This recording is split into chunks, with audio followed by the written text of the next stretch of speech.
આ સૌથી મોટા સમાચાર અને કુલ અત્યાર સુધીમાં જે રીતે તપાસનો ધમધમાટ થઈ રહ્યો છે ને એમાં વધુ 3 લોકોની ધરપકડ કરવામાં આવી છે અને આખા આ ઘટનાક્રમમાં ડેપ્યુટી જે સીએફઓ છે તેની ધરપકડ કરવામાં આવી છે અને આખા કેસમાં હવે તપાસ જેમ જેમ આગળ વધી રહી છે તે પ્રમાણે રાજકોટ અગ્નિકાંડનો મામલો છે વધુ 3ની ધરપકડ કરતી રાજકોટ ક્રાઇમ બ્રાન્ચે આ ધરપકડ કરી છે તેમાં સીએફઓ ડેપ્યુટી સીએફઓ અને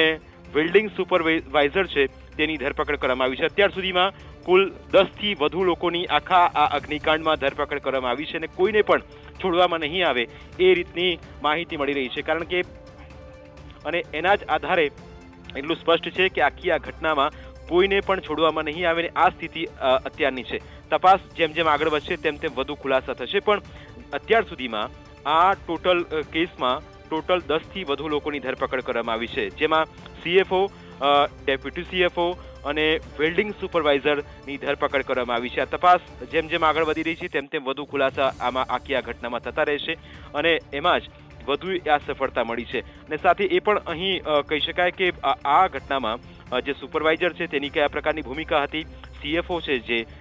તે કેવી રીતે આમાં કરવામાં આવી હતી અને અત્યાર સુધીમાં 12થી વધુ લોકોની આખા આ કેસમાં ધરપકડ કરવામાં આવી છે અત્યાર સુધીમાં આ તમામ જેટલા પણ લોકો જવાબદાર જેટલા પણ અધિકારીઓ હતા જેટલા પણ